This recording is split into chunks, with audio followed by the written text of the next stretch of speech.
Media Sriwijaya.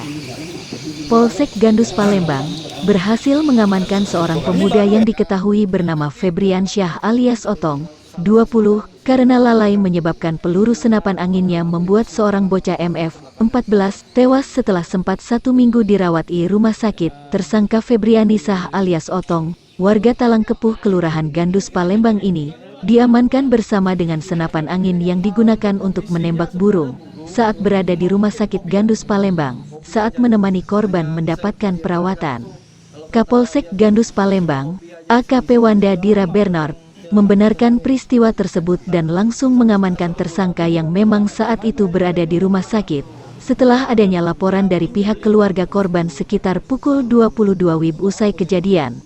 Setelah kita dapat laporan dari pihak keluarga korban ke SPKT kita, dan dari laporan yang saya terima, kebetulan saya dekat RSMH Palembang, saya langsung menuju ke sana. Saat saya tanya siapa melakukannya, orang tua korban menunjuk pelaku, yang saat itu memang ada di sana, ungkapnya, Jumat, tanggal 5 Januari tahun 2023 petang.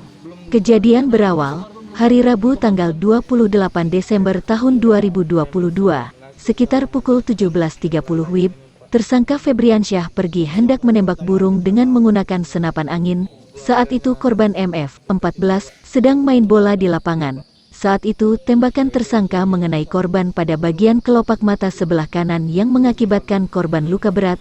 Kemudian korban dibawa ke rumah sakit oleh Tersagenka dan keluarga korban untuk dilakukan penanganan lebih lanjut di RSUD Gandus Palembang. Korban MF kemudian dirujuk ke RSMH Palembang dikarenakan sudah tidak sadarkan diri atau koma. Pada Kamis 05.01.20.223, korban meninggal dunia setelah dilakukan perawatan selama 8 hari. Jam 10 malam di Polsek. Kemudian dari piket melapor kepada saya selaku Kapolsek, dan saya menanyakan sekarang posisi korban sama korban di mana. Di rumah sakit Muhammad Hussein. Kebetulan saya dekat sana, saya langsung meluncur ke sana sendirian, melihat korban, melihat ini, dan saya sempat menanyakan kepada orang tua korban yang melakukannya siapa. Kemudian orang tua korban muncul, kebetulan dia ada di rumah sakit. Jadi saya sendirian langsung mengamankan pelaku ini, tapi pelaku ini kooperatif ya. Sempat mendapatkan pertanyaan dari orang tua pelaku, kenapa pak, sudah kita amankan dulu saja.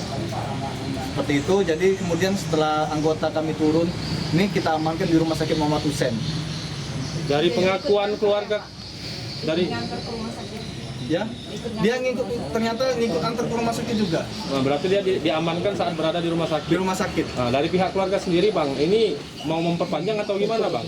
Dari pihak keluarga korban untuk ininya tetap memproses kasus ini secara hukum yang berlaku. Oh, gitu. Sanksi yang ancaman hukumannya dia kenakan di sementara kita kenakan kasus pasal 359 KUHP. Nanti kita akan tindak lanjutin untuk gelar perkara lebih lanjut dengan ancaman hukumannya di atas 5 tahun. Bang, dari hasil keterangan itu aku lari ngejar anak aku. Setelah itu langsung aku jerit minta tolong, nengok karena posisi keadaan anak aku sudah berdarah-darah dengan tanpa tidak sadar. Langsung aku bawa dia pakai motor boncengan ke rumah sakit